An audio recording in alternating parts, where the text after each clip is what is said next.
በመጀመሪያ እንኳን ደስ ያለሽ እህቴ። እንግዲህ ስለሷ ብዙ ነገር ተብሏል። እኔ ስለሷ ምንም ማለት አልፈልግም። እንኳን ተሳካልሽ፣ እንኳን እግዚአብሔር ረዳሽ ማለት ነው ፈልገው። ግን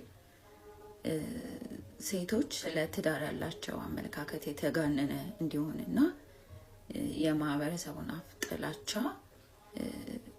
ማን እንደሚያገቡ ሳያውቁ ያለ ጊዜያቸው ያልሆነ ሪሌሽንሺፕ ውስጥ ትዳር ውስጥ የሚገቡበት አንዱ ምክንያት የሰው አፍ ነው። እውነቴን ነው። ይሄ ትዳርን የሆነ የስኬት ጣራ አድርጎ የሚስልልን ማህበረሰብ ውስጥ በተለይ ለሴት ልጅ ስኬት ብለን ስናወራ ትዳር እስኪመስል ድረስ ብዙ ሲንግል ሴቶችን እናሸማቀቃቸዋለን ሰርግ ላይ ስናገኛቸው ቤተክርስቲያን ውስጥና ማንም ሰው ማግባት የማይፈልግ አይመስለኝም። እንደማውቀው ከሆነ ሁሉም ሰው ሰላም ያለበት ረፍት ያለበት ቤት እግዚአብሔር እንዲሰራለት ይፈልጋል። ግን ሁሉም በጊዜው ነው የሚሆነው። አንዳንዱ በ20 ምናምን ያገባል፣ አንዳንዱ 30 ምናምን፣ አንዳንዱ 40 ምናምን።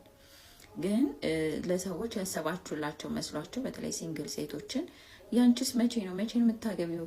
አታገቢም እንዴ እንትን አይልም እንዴ እያላችሁ አስተያየት የምትሰጡ ሰዎች ይሄ በቂ ማስረጃችሁ ስለሆነ ከዚህ በኋላ አቁሙ። በቃ ሲንግል ሴቶችን ስለ ትዳር መጠየቅ አቁሙ። በቃ ትዳር ተፈጥሯዊ ነገር ነው።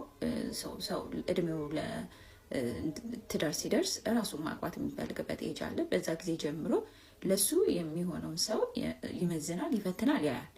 ጊዜው ደርሶ ነገር እስኪሳካለት ግን እናንተ አጓጉል ቃል እየተናገራችሁ ሰዎችን የማይመችና አቢዩዚቭ የሆኑ ሪሌሽንሺፖች ውስጥ እንዲገባ አታደርጉት።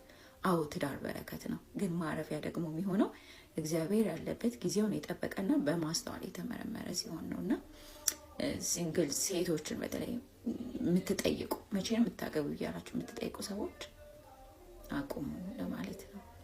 አመሰግናለሁ።